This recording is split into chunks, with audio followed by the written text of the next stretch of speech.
ముందుగా ఏటీవీ న్యూస్కు స్వాగతం. 39వ మేడే దినోత్సవం సందర్భంగా జూలూరుపాడు మండల కేంద్రంలో తెలంగాణ ప్రగతిశీల గ్రామ పంచాయతీ వర్కర్స్ యూనియన్ భద్రాద్రి కొత్తగూడెం జిల్లా ప్రధాన కార్యదర్శి ఎదులపురం మరియు గ్రామ పంచాయతీ కార్మికుల ఆధ్వర్యంలో టీయూసీఐ ఎగరేశారు.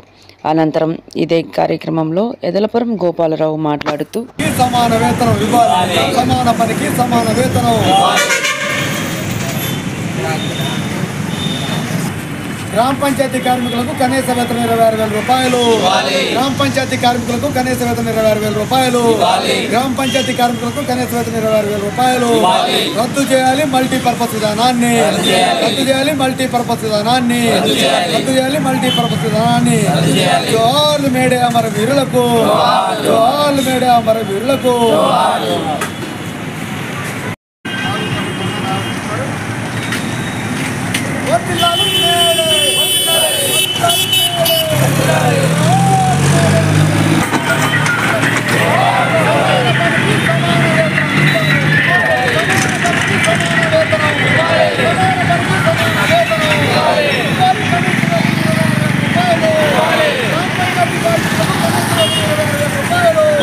పాటుగా తెలంగాణ ప్రగతిశీల గ్రామ పంచాయతీ వర్కర్స్ యూనియన్ జిల్లా ప్రధాన కార్యదర్శి ఎదులాపురం గోపాలరావు గారు మనతో ఉన్నారు.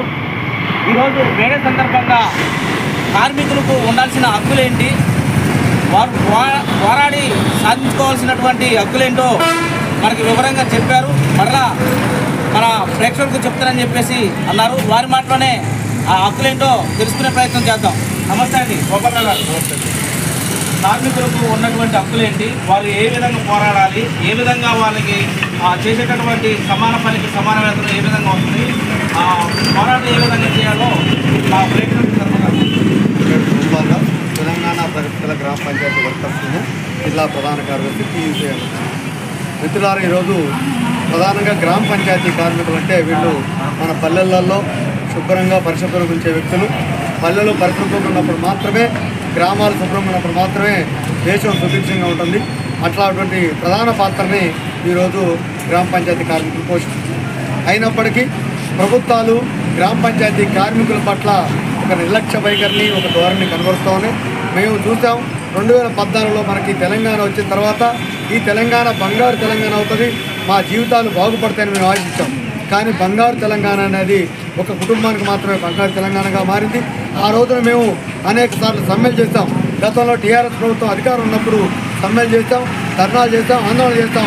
అయినప్పటికీ మా ఓటు పట్టించుకోకపోతే ఆయన్ని ఎన్నికల్లో మేమందరం కలిసికట్టుగా, ప్రజలతో కలిసి ఓడించిన పరిస్థితి కూడా మీకు తెలుసు.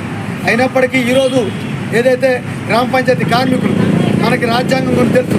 మీ అందరూ అంబేద్కర్ మహాశయుడు ఏప్రిల్ 14న అంబేద్కర్ మహాశయుడు యొక్క జయంతిని కూడా నిర్వహించుకున్నాం. ఎందుకు అంబేద్కర్ అంటే హక్కులు, అంబేద్కర్ అంటే కార్మికులు, ప్రజలు, వాళ్ళందరికీ హక్కులు.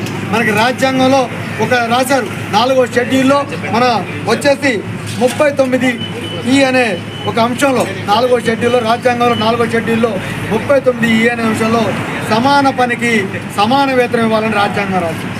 ఈరోజు రాసింది కాదు. అంటే మన 1950 జనవరి 26న రాజ్యాంగం అమల్లోకి వచ్చింది. 75 సంవత్సరాలు అయినప్పటికీ మన రాజ్యాంగం అమల్లోకి వచ్చి నేటి వరకు సమాన పనికి సమాన వేతనం ఇవ్వట్ల. ఎందుకంటే మా కార్మికులు చేసే పని మున్సిపాలిటీలో చేస్తున్నారు, మా కార్మికులు చేసే పని ఆయాలుగా, సూపర్లుగా, లేదా ఆఫీసులలో అటెండర్గా చేస్తున్నారు. వాళ్ళకి 50-60 వేల లక్షల రూపాయల జీతం కూడా తీసుకుంటున్న కార్మికులు ఉన్నారు. కానీ మా గ్రామ పంచాయతీ కార్మికులకు ఈరోజు ముచ్చి ఎత్తున్నట్టుగా రోజుకు 300 రూపాయల జీతం కూడా పడే విధంగా ఈరోజు 9,500 రూపాయలు ఇస్తున్నాం. దౌర్భాగ్యస్తుంది. కాబట్టి సమాన పనికి సమాన వేతనం కోసం మా గ్రామ పంచాయతీ వర్కర్స్ యూనియన్ పోరాడుతూ ఉంది. టీయూసీఐ దానికోసం కొట్లాడుతూ ఉంది. అదేవిధంగా ఇంకో విషయాన్ని స్పష్టం చేసింది. ఏమంటే కార్మికులందరికీ కూడా విశ్రాంతి ఉండాలి, విరామం ఉండాలి, వాళ్ళకి మానసిక వికాసం ఉండాలని ఆ రోజే రాజ్యాంగం చెప్పింది, రాజ్యాంగం చెప్పింది.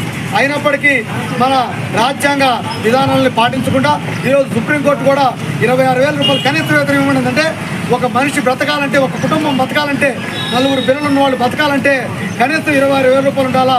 ఆ 26,000 రూపాయల వేతనం ఇవ్వమని కూడా సుప్రీంకోర్టు తీర్పిచ్చింది. సమాన పనికి సమాన వేతనం ఉంది. అయినా ఈ దేశంలో అత్యున్నత న్యాయస్థానం సుప్రీంకోర్టు తీర్పిచ్చినా కూడా ఈరోజు తీర్పులు అమలు కావట్లేదు. ఖచ్చితంగా పోరాడితేనే మన హక్కులు వస్తాయి. కార్మికుల హక్కులు రావాలంటే పోరాడితేనే వస్తాయి. ఎందుకంటే మనం ఈరోజు మేడే జెండా ఎగరేస్తున్నాం. ఈరోజు 139వ మేడని జరుపుకున్నాం. 1 కాదు 2 కాదు 139వ మేడు. అంటే 139 సంవత్సరాల క్రితం ఈరోజు ఏదైతే అమెరికా దేశం ఉందో అక్కడ చికాగో నగరంలో కార్మికులంతా ఆ రోజు 16 గంటలు 18 గంటలు 16 గంటలు పనిచేస్తున్న క్రమంలో మాకు విశ్రాంతి అవసరం, మా జీవనాభివృద్ధి పెంచండి, లేదా మాకు 8 గంటల పనిదినం కావాలని కొట్టాడని పరిస్థితుంది. ఆ విధంగా 7 కార్మికులు అమరులయ్యారు. వారి ఆశయాల బాటలో ఈరోజు మేడే పోరాటం కొనసాగుతుంది. అట్లా టీవీసీ కావచ్చు, తెలంగాణ పరిస్థితుల గ్రామ పంచాయతీ వర్కర్స్ యూనియన్ కావచ్చు, కార్మికుల హక్కుల కోసం నిరంతరం పోరాడుతూ ఉంది. మా హక్కులు వచ్చే వరకు, మా హక్కులు దక్కే వరకు, మాకు సౌకర్యాలు కల్పించే వరకు నిత్యం పోరాటం చేస్తామని ఈ మేడే సందర్భంగా ప్రతినపోతాం. గోపాల్ గారు మీరు చెప్పింది బాగానే ఉంది. అయితే ఈ మేడే ఫస్ట్ నుంచి గ్రామ పంచాయతీ వర్కర్స్కి వాళ్ళ అకౌంట్లో ప్రభుత్వం డబ్బులు జమ చేస్తానని చెప్పింది. ఒకవేళ కనుక జమ చేస్తే సంతోషం అందరికీ, జమ చేయకుంటే ఏ విధంగా మీరు ముందుకెళ్తారు? కార్మికుల్ని ఏ విధంగా మోటివేషన్ చేస్తారు? గ్రామ పంచాయతీ కార్మికులను కూడా ఒక రకంగా వాడుకొని వదిలేసే పరిస్థితులు ఈరోజు ప్రభుత్వాలు చూస్తున్నాయి. మేము ఖచ్చితంగా వాళ్ళు కూడా ఉద్యోగస్తులే, కార్మికులే, వాళ్ళకి చట్టబద్ధమైన హక్కులు ఉండాలా, ఈఎస్ఐ పిఎఫ్ ఉండాలా. అదేవిధంగా ప్రతి నెల ఏదైతే ఉద్యోగస్తులకి నెల అకౌంట్లో జీతాలు ఇచ్చి ప్రభుత్వ ఉద్యోగులు ఎట్లా గుర్తిస్తున్నారో వీరిని కూడా గుర్తించాలని మేము డిమాండ్ చేస్తున్నాం. ఖచ్చితంగా రాష్ట్ర ప్రభుత్వం ఈరోజు రాష్ట్ర ముఖ్యమంత్రి రేవంత్ రెడ్డి గారు ప్రజాపాలన పేరుతో ప్రభుత్వాన్ని కొనసాగిస్తున్నారు.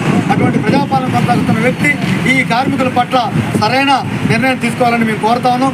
ఖచ్చితంగా కార్మికులకి జనవరి నుంచి వేస్తామని చెప్పినప్పటికీ ఇంకా వేయలేదు. ఏదైనా ఈ మేడే సందర్భం కూడా ఖచ్చితంగా వాళ్ళ అకౌంట్లో జీతాలు వేయాలని మేము డిమాండ్ చేస్తున్నాం. లేని పక్షంలో దీనిపైన మేము రాష్ట్ర స్థాయి కూడా ప్రత్యక్ష ఆందోళన కూడా పిలుపునిచ్చి మా హక్కులు దక్కే వరకు పోరాటం చేస్తామని తెలియజేస్తాం. ఓకే అండి, ఓవరాల్గా మన గోపాలరావు గారు చెప్పేది ఏంటంటే గ్రామ పంచాయతీ కార్మికులకు ఈ మేడే 1వ తారీఖు నుంచి వారి అకౌంట్లో డబ్బులు వేస్తామని చెప్పి జమ చేస్తామని చెప్పేసి తెలంగాణ రాష్ట్ర ప్రభుత్వం చెప్పింది. ఒకవేళ కనుక ఆ మాట ప్రకారంగా నిలబెట్టుకోకపోతే మునుముందు రాష్ట్ర స్థాయిలో మేము ఆందోళన కార్యక్రమాలు చేపడతామని చెప్పేసి వారు తెలియజేశారు. ఏదేమైనా వారు చేసేటటువంటి కష్టానికి ప్రభుత్వం గుర్తించి వారి అకౌంట్లో వారి జీతం జమ చేయాలని చెప్పేసి మనం కూడా కోరుకుందాం. ఏటీవీ న్యూస్, భద్రాద్రి కొత్తగూడెం జిల్లా, జులూరుపాడు మండలం.